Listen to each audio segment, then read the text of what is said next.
તાજેતરમાં કેન્દ્ર સરકારમાંથી એક વકફ બોર્ડ અંગેની બાબત ઉપસ્થિત થઈ છે.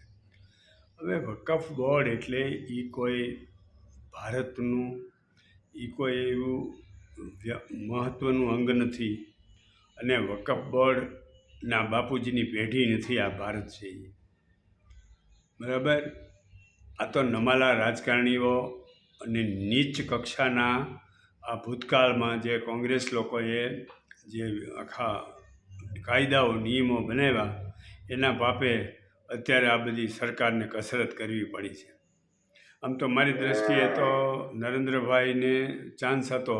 ગત 10 વર્ષમાં એની પાસે બહુમતી હતી, ત્યારે એ કાયદામાં સુધારો કરીને વકફ બોર્ડને ઝીરો કરી દેવાની જરૂર હતી.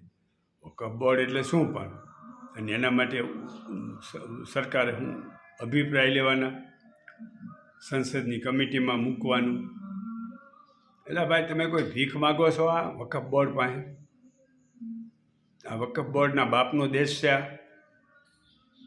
તો એ હાથ મૂકે ને આ જમીન અમારીને આ બધું. આ નમાલા સાલાઓ, નમાલા અનાદિકાળથી નમાલાઓ છે.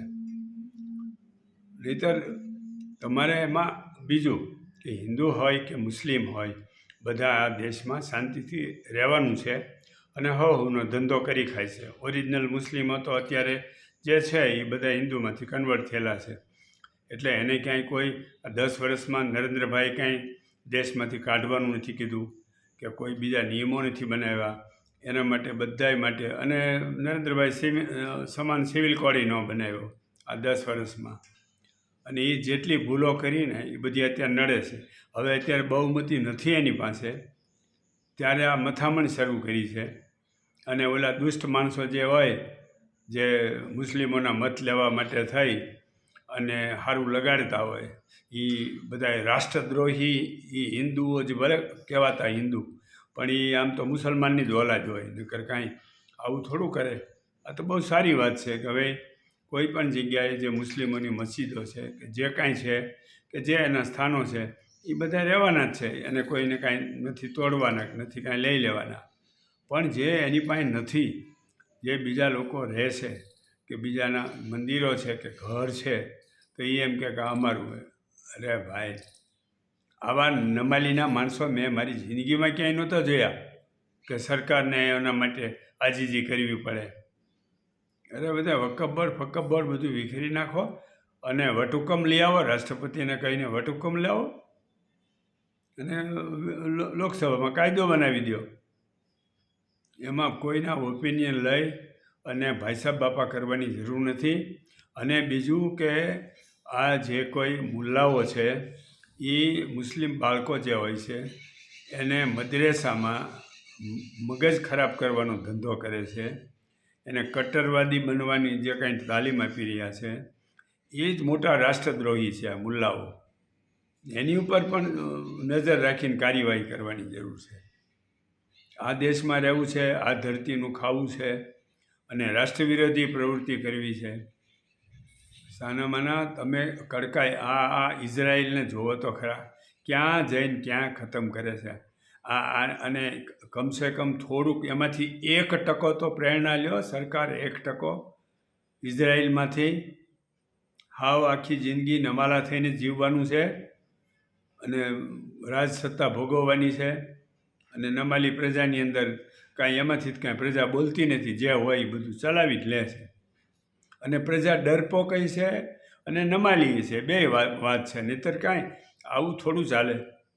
આ દેશમાં બધાને આ ક્રિશ્ચન લોકો રહે છે, કોઈ કાંઈ એને કરે છે, પારસી લોકો રહે છે, શીખ છે, ઈસાઈ છે, મુસ્લિમો બધા રહે જ છે. અને આ 10 વર્ષમાં નરેન્દ્રભાઈ કોઈને કાઢી નથી મૂક્યા અને કાઢી મૂકવાનાય નથી. અને એને અધિકાર છે બધાને. આ દેશમાં જન્મ્યા છે એ લોકો, અહીંયા રાષ્ટ્ર માટે એમાં એને સારું કાર્ય કરવું જોઈએ કે ભાઈ આપણે આ ધરતી ઉપર જન્મ્યા છીએ, એ જ આપણો દેશ છે ને એ જ આપણું રાષ્ટ્ર છે, અને બીજું કાંઈ વિચારવાનો સવાલ ન આવે. તો વકફ બોર્ડ માટે ચાન્સ હતો જ્યારે કાયદો બનાવવાનો બહુમતી પાસે, નરેન્દ્રભાઈ પાસે અને ભાજપ પાસે, ત્યારે કાંઈ ન કર્યું. અત્યારે બહુમતી નથી ત્યારે કાયદો લાવ્યા. આ બધું બુદ્ધિ વગરનું કામ છે. એ તમે જાણો, એનું કામ જાણે. મેં કીધું એમ પ્રજામાં કોઈ કહેનાર નથી, કોઈ પૂછનાર નથી, એટલે આ દેશની આ દશા છે. વહેલી તકે તમે એ કાયદો લાવો, પહેલાં તો વટહુકમ બહાર પાડીને એ કાયદાને ખારીજ કરી નાખો, અને એ જ્યાં બેઠા છે સાનામાના વકફ બોર્ડવાળા ત્યાં બેસે. બાકી કોઈ મિલકત ઉપર કે કોઈ જમીન ઉપર, હવે એમાં વળી ટીવીમાં આવે કે એની પાસે ત્રીજા જે કંઈ જમીનો છે રેલવે, આર્મી અને ત્રીજા ભાગે, શરમ થવી જોઈએ એવી વાત કરતા કે ત્રીજા ક્રમે એની પાસે જમીન છે. ક્યાંથી જમીન લઈને આવ્યા? ત્યાંના બાપની જમીન હતી કે આ રાષ્ટ્રની છે, અખંડ ભારતની છે? આપણે કોઈ એવું નથી કહેતા કે ભાઈ એને હેરાન કરો કે એને કાંઈ તકલીફ આપો. એને એની રીતે જીવન જીવવા દો, એની રીતે રળી ખાય છે. આ મુસ્લિમો છેલ્લા 10 વર્ષમાં આર્થિક ઘણા બધા સદ્ધર થયા છે. કોંગ્રેસ વખતે તો હાવ ભિખારી હાલત હતી. ઓકે.